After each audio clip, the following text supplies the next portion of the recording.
Mahabharat podcast episode 41 में आपका स्वागत है। लास्ट एपिसोड में हमने देखा कि कर्ण अर्जुन के सामने लगभग बेबस हो गया था और उसका रथ का पहिया जमीन में फंस गया था और वो खुद अर्जुन के सामने निहत्था खड़ा था।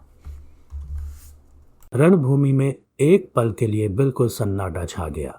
अर्जुन के सामने बड़ी अजीब स्थिति थी। उसका सबसे बड़ा दुश्मन जीवन और मौत के बीच फंसा हुआ खड़ा था और वार भी नहीं कर पा रहा था। कर्ण अपनी पूरी जान लगाकर रथ का पहिया निकालने में जुटा था, लेकिन कीचड़ ने पहिए को ऐसा जकड़ा था कि वो टस से मस नहीं हो रहा था। हार कर कर्ण ने हथियार नीचे रख दिए और अर्जुन की तरफ हाथ उठाते हुए ऊंची आवाज में कहा, ठहरो पार्थ, रुक जाओ, मैं अभी बेबस हूं। तुम्हें धर्म और युद्ध नीति की कसम, जब तक मैं अपना रथ दलदल से निकाल न लूं मुझ पर वार मत करना। अर्जुन कुछ पलों के लिए धर्म संकट में पड़ गए। आखिर क्षत्रिय धर्म यही कहता है कि दुश्मन अगर निहत्था हो या मुसीबत में हो तो उस पर हमला नहीं करना चाहिए। अर्जुन ने अपना धनुष थोड़ा ढीला छोड़ दिया और ऐसा लगा कि वो कर्ण को पहिया निकालने का मौका देने ही वाले हैं, लेकिन तभी भगवान श्री कृष्ण बीच में बोल पड़े। उनकी आवाज में गुस्सा भी था और तानों की धार भी। कर्ण, जब अभिमन्यु निहत्था और अकेला था तब कहाँ गया था तुम्हारा धर्म? याद करो, तुमने खुद धर्म की धज्जियां उड़ाकर एक 16 साल के बच्चे को पीठ पीछे से मारने में मदद की थी। तब तुम्हें युद्ध के नियम याद नहीं आए? आज जब खुद पर बनी है तो धर्म की दुहाई दे रहे हो। अर्जुन, अब वक्त बदल चुका है। युद्ध में वही जीतता है जो हर मौके का फायदा उठाए। देर मत करो, यहां से आगे बस एक ही नियम है, अधर्म को मिटाना ही धर्म है। श्री कृष्ण के ये कड़वे और सच से भरे शब्द सुनकर अर्जुन का सारा संशय दूर हो गया। एक पल पहले जो दया अर्जुन के मन में उठी थी वो अब कर्तव्य की कठोरता में बदल गई। उन्होंने मन ही मन कर्ण से माफी मांगी और खतरनाक अंजलिकास्त्र अपने धनुष पर चढ़ा लिया। कर्ण हैरान होकर ये देख ही रहा था कि अर्जुन ने एक भयंकर गर्जना के साथ वो दिव्यास्त्र छोड़ दिया। पलक झपकते ही वो अमोघ बाण कर्ण की छाती चीरता हुआ निकल गया और कर्ण का सिर धड़ से अलग होकर जमीन पर गिर पड़ा। सूर्यपुत्र महारथी कर्ण रणभूमि में ढेर हो चुका था। कुछ पलों तक तो दोनों तरफ की सेनाएं जैसे बुत बन गईं, न कोई आवाज न कोई हलचल। एक महानायक की मौत ने दोस्त और दुश्मन सबको खामोश कर दिया था। पांडवों को ये यकीन करने में ही एक पल लगा कि उनके सबसे खतरनाक दुश्मन का अंत हो गया है। फिर अचानक अर्जुन और भीम ने जीत की हुंकार भरी और पांडव सेना में खुशी की लहर दौड़ गई। शंख और नगाड़े बज उठे। यह खुशी और राहत दोनों थी कि महायुद्ध के सबसे मुश्किल पड़ाव को पांडवों ने पार कर लिया।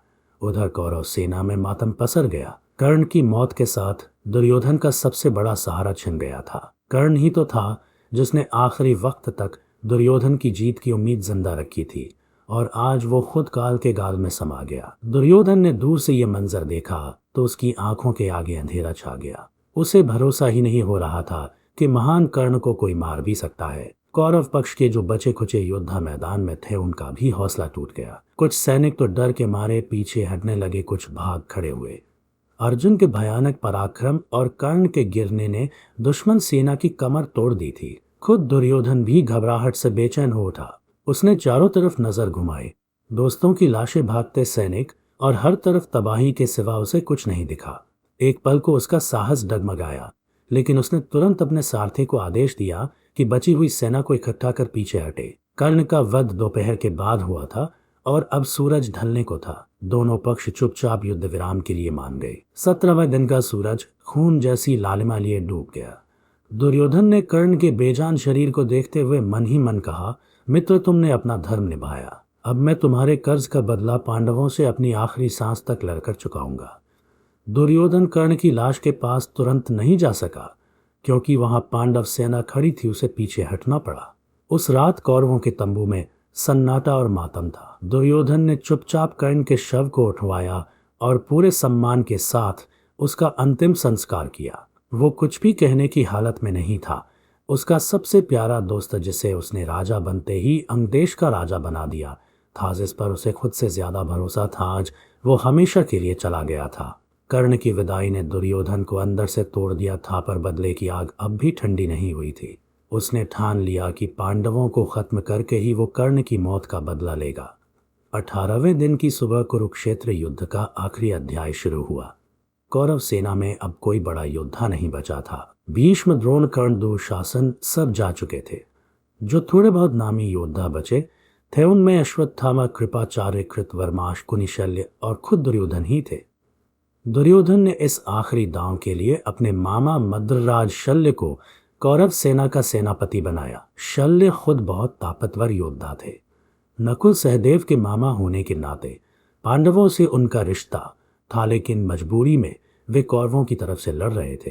अब शल्य की अगुवाई में कौरवों ने एक बार फिर एकजुट होकर युद्ध शुरू किया। पांडव भी अपने बचे खुचे हथियार उठाकर मैदान में उतर चुके थे। उनकी तरफ भी अर्जुन, भीमन, कुल, सहदेव, युधिष्ठिर, सात्यकी और द्रुपद जैसे कुछ ही योद्धा बचे थे, लेकिन श्री कृष्ण का साथ उनका मनोबल बढ़ा रहा था। आखिरी दिन की लड़ाई भीषण तो थी, पर कौरव सेना अब कमजोर पड़ चुकी थी। शल्य ने कौरवों की तरफ से कई बहादुरी भरी चालें चली और पांडवों को नुकसान भी पहुंचाया, पर अब किस्मत पांडवों के साथ थी। कुछ ही घंटों में पांडव वीरों ने कौरव सैनिकों को पीछे धकेलना शुरू कर दिया। खुद धर्मराज युधिष्ठिर ने शंख उठाकर शल्य को द्वंद्व के लिए ललकारा। एक जबरदस्त लड़ाई के बाद युधिष्ठिर ने अपनी तलवार से शल्य का वध कर दिया। मद्र नरेश शल्य, जो कुछ ही देर पहले कर्ण के सारथी थे, अब रणभूमि में मरे पड़े थे। कौरवों का आखिरी सेनापति भी खत्म हो चुका था। इधर सहदेव की आंखों में आग जल रही थी। उसने दुर्योधन के कपटी मामा शकुनी को ढूंढ निकाला। वही शकुनी जिसने जुए में पांडवों को हराकर द्रौपदी का अपमान करवाया और महाभारत के युद्ध की नींव रखी। सहदेव ने कसम खाई थी कि इस अधर्मी मामा का अंत वो अपने हाथों करेगा। आज कुरुक्षेत्र में सहदेव और शकुनी का आमना सामना हुआ। थोड़ी ही देर की लड़ाई में सहदेव ने अपनी तलवार से शकुनी का सिर धड़ से अलग कर दिया। सहदेव की प्रतिज्ञा पूरी हुई। अब तक कौरव पक्ष के 100 भाइयों में से 99 वीर भीमसेन के हाथों मारे जा चुके थे। दुशासन समेत सारे कौरव भाई अलग अलग दिनों में भीम की गला का शिकार बने थे और आखिरकार युद्ध के मैदान में कौरवों का सिर्फ एक ही राजकुमार जिंदा बचा था, दुर्योधन। अब आगे क्या हुआ ये हम अगले एपिसोड में देखेंगे। आज के लिए इतना ही। सुनने के लिए धन्यवाद।